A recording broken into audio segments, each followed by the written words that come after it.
कार्यक्षम ठरले की जरा प्रत्येक वेळेस खासदार बदलावा लागला. आता पण कोणाला देणारे तिकीट अजून काही स्पष्ट झालं नाही. जर एवढी अस्थिरता असेल तर पुन्हा पुन्हा आपण जर त्यांना मतदान केलं तर म्हणजे आपण आपल्या सुरात मारून घेऊ.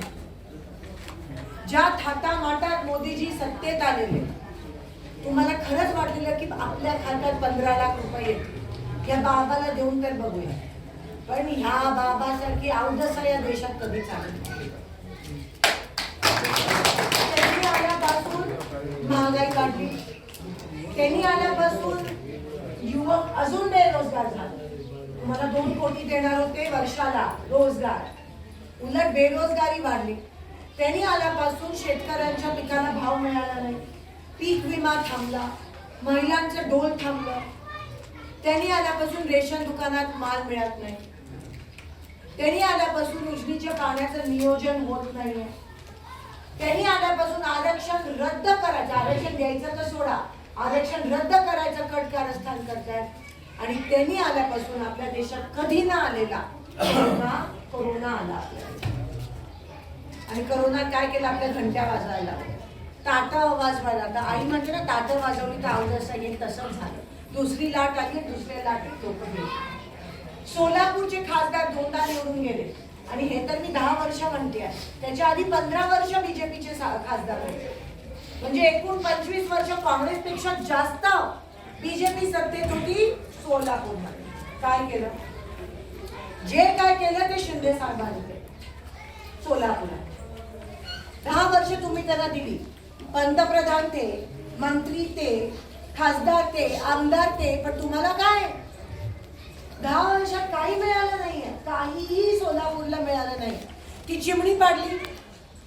मला वाटलं चिमणी एवढ्या अर्जंटली पाडली की उद्या विमान सेवा सुरू होईल.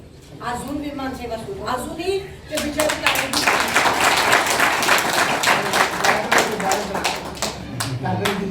अजूनही गाडादी साहेबांवर आज पण ताशेरे ओढताय. अरे ते बाजूला सोडा ना, पहिले विमान सेवा तर चालू केलं. पण नाही, हे ना फक्त राजकारण करायचं, काम करायचं नाहीये. विशेष अधिवेशन घेतलं ह्याच्यासाठी त्याच्यासाठी आरक्षणासाठी, आणि स्वतः मोदीजी म्हणतात पार्लिमेंटमध्ये उभं राहून सगळे आरक्षण रद्द झाले पाहिजे.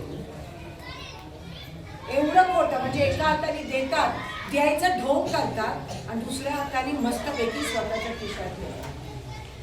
काल सुप्रीम कोर्टनी स्टेट बँकवर ताशेरे ओढले आणि सांगितलं की ते इलेक्ट्रॉनिक बॉन्ड जे आहे ते खुलासा करा.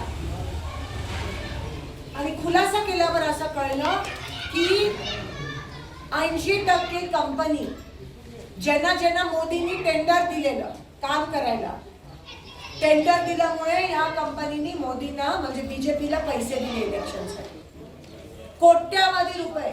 एका ती सिरम इन्स्टिट्यूट आहे ना, ज्यांनी आपल्याला वॅक्सिन कंपनी जबरदस्ती केलं, त्यांनी 100 कोटी रुपये दिले मोदींना आपल्याला मारण्यासाठी. टेन्शन नका घेऊ, पण खरं वॅक्सिन जबरदस्ती आपल्याला का केलं, कारण का वॅक्सिन सरकारने विकत घेतलं. तुमच्या आयुष्यावर पैसे कमवायला सरकारने वॅक्सिन विकत घेतलं, तुम्हाला जबरदस्ती केली, आणि ते वॅक्सिन घेऊन आज बघा किती जणांना काही ना काहीतरी दुखणं चालू झालं. ज्यांना काही दुखणं नव्हतं त्यांना काही ना काहीतरी बीपी, शुगर, हृदयविकार चालू झाला. मी तर घेतलंच नाही, खरंच घेतलं. मोदींचा फोटो असलेला कशाला घेऊन मी. आपला एकमेव देश आहे जिकडे त्या वॅक्सिनच्या सर्टिफिकेटवर